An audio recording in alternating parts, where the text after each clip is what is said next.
Ashamaa harka fuunee akkam jirtu hordoftoota Bulloo Entertainment oduusaa kanaaf qabannee isinitti himaa oduu waliin Ansa Bilee Alamuutii turtii gaarii. Hordoftoota amantaa Islaamaa maraan baga ayyaana Iidaal Faxir nagayaan geessan jecha ayyaanichi kan nagaa, kan jaalalaa, kan gammachuu fi kan tokkummaa akka isiniif ta'u hawwina. Ayyaana Iidaal Faxir waggaa 1443ffaa guyyaa har'aa Finfinneetti kabajame irratti jeequmsi namoonni muraasni uumaniin qabeenya irra miidhaan ga'u poolisiin magaalaa Finfinnee beeksise. Yeroo ammaas hordoftoonni amantichaa tasgabbiin gara mana isaaniitti deebi'aa waan jiraniif hawaasni tasgabbaa'ee ofii fi naannoo isaa eeggachuu akka qabu poolisiin magaalaa Finfinnee dhaameera. Yeroo itti aanu dhimma kanaa fi kanneen biroo irratti uummataaf odeeffannoo kan kennu ta'us dabalataan beeksiseera. Ka'umsi Islaamaa nageenya, xumurri isaa immoo nageenyuma ta'uu mana maree bulchiinsa magaalaa Finfinneetti itti waamamaan mootummaa obbo Mallas Alamuu himan. Ayyaana Iidaal Faxir isteedeemii magaalaa Finfinneetti gaggeeffame irratti ergaa kan dabarsan obbo Mallas Alamuu hordoftoonni amantaa Islaamaa baga ayyaana Iidaal Faxiriin isin ga'e jedhaniiru. Hawaasni Musliimaa baatii Ramadaanaatti hojiilee gaarummaa mul'isee guyyoota biroottis hojiirra oolchuu akka qabus dhaamaniiru.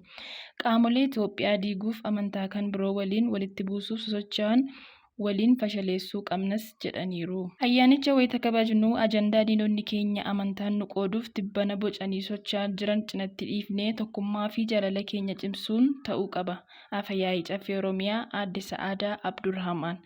Ayyaanni Iidaal Faxir kan waggaa 1443ffaa qopheessummaan daayirektoroota dhimmoota hirmaannaa diyaaspooraa waajjira pirezidaantii mootummaa naannoo Oromiyaan Finfinnee Hoteela Hayyaat Reejensiitti kabajameera.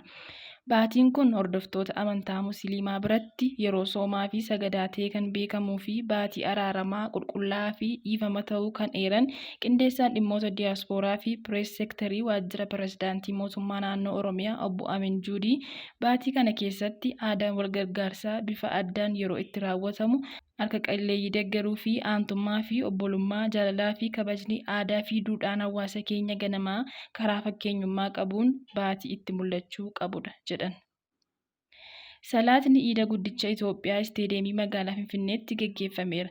Muftii Hajii Umar Idris ayyaanichas sababeeffachuun ergaa dabarsaniin hawaasni Musliimaa baatii Ramadaanaa hojiilee gaarii akkuma hojjetu baatii Ramadaanaa alattis namoota deeggarsa barbaadan deeggaruu fi gargaaruu akkasumas maaddii qoodachuun raawwachuu itti fufuu akka qaban dhaaman. Nageenya magaalichaa fi tokkummaa hawaasaa cimsuun olaantummaa seeraa ni mirkaneessa. Bulchiinsa magaalaa Finfinnee. Nageenya magaalichaa fi tokkummaa hawaasaa cimsuun olaantummaa seeraa ni mirkaneessa jechuun bulchiinsi magaalaa Finfinnee beeksiseera. Humnoonni biyya keessaa fi alaa nageenya uummattoota biyyattii diiguu fi tokkummaa hawaasichaa bittinneessuuf yaalan jiraachuu eereera. Hawaasni mootummaa cina dhaabachuun olaantummaa seeraa kabachiisuu fi humnoota badii kanneen to'annoo jala oolchuuf tumsuu akka qabus dhaamaniiru. Qaamolee sabaa fi amantaa da'oo godhachuun jeequmsa uumuuf socho'an irratti tarkaanfii cimaa kan fudhatu ta'uu mootummaan naannoo beeksise. Ibsa kanaanis Itoophiyaan afaan adda addaa kan keessatti dubbataman aadaa hedduu, seenaa fi amantaawwan biyya qabdu ta'uu fi wal kabajuu, wal danda'uu fi wal deeggaruu akkasumas mallattoolee tokkummaa malee miidhaa namummaa fi meeshaa qaqqabsiisuu sababa ta'uu hin malu jechuun ifoomeera. Diinonni biyya keessaa fi ala jiran guddina biyya keenyaa gufachiisuuf shira xaxuun akkasumas cancala diriirsuun humna qaban hundaa fayyadamaa jiru jedhan ibsi kun.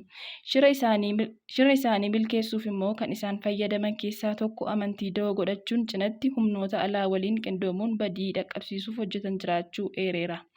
Hawaasa Musliimaa fi Kiristaanaa wal danda'uun wal kabajuu fi wal tumsuun barootaaf waliin jiraachaa turan gidduutti walitti bu'iinsi uumuun amantii da'oo godhachuun kaayyoo badii isaanii raawwachuuf shirri humnoota badiin xaxame hirmaannaan hawaasaan miidhaan guddaa osoo hin ga'in fashaleessuun danda'ameera.